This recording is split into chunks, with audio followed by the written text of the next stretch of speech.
Time travel గురించి ఎన్నో కథలు వినుంటాం, ఎన్నో సినిమాలు చూస్తుంటాం. బట్ రియాలిటీగా ఎప్పుడైనా చూసారా? టైం ట్రావెల్ చేసిన వ్యక్తి విషయం గురించి ఎప్పుడైనా విన్నారా?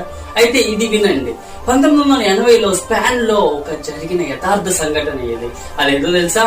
ఒక వ్యక్తి ఎయిర్పోర్ట్ లో పాస్పోర్ట్ వీసా చెకింగ్ చేస్తుంటే అతని పాస్పోర్ట్ మీద స్క్వాడ్నాడ్ అని ఒక మెన్షన్ చేయడం జరిగింది, కంట్రీ అని.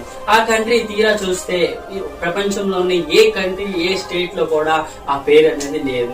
సో దీన్ని తిరిగి ఆ వ్యక్తిని అడగగా అతను ఏమన్నారంటే, నాకు వరల్డ్ మ్యాప్ చూపించండి అన్నారు. వరల్డ్ మ్యాప్ చూపించిన తర్వాత ఆండ్రాయిడ్ అనే కంట్రీని చూపించి ఇదే స్క్వాడ్నాడ్ అని చెప్పాడు. అయితే దీనికి అందరు షాక్ అయిపోయారు.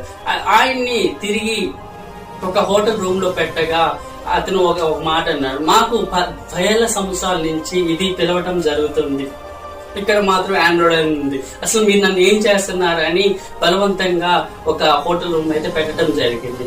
మరుసటి రోజు తిరిగి చూస్తే ఆ వ్యక్తి ఆ హోటల్ రూమ్ నుంచి లేడు. ఆ కెమెరాలన్నీ పరిశీలించినా కూడా ఎక్కడా లేదు. దీన్ని బట్టి వాళ్ళకి ఏమర్థమైందంటే ఇతను ఫ్యూచర్ నుంచి వచ్చాడు. ఫ్యూచర్ లో చాలా కంట్రీస్ ఒక నేమ్స్ మారుతాయి కదా, సో అలానే ఇతను ఫ్యూచర్ నుంచి వచ్చాడని నిర్ధారించారు. దీన్ని బట్టి ఈ స్టోరీ అనేది ఒక వెబ్ సిరీస్ గా తీసి ఎంతో మంది ప్రజలకు తెలియజేశారు.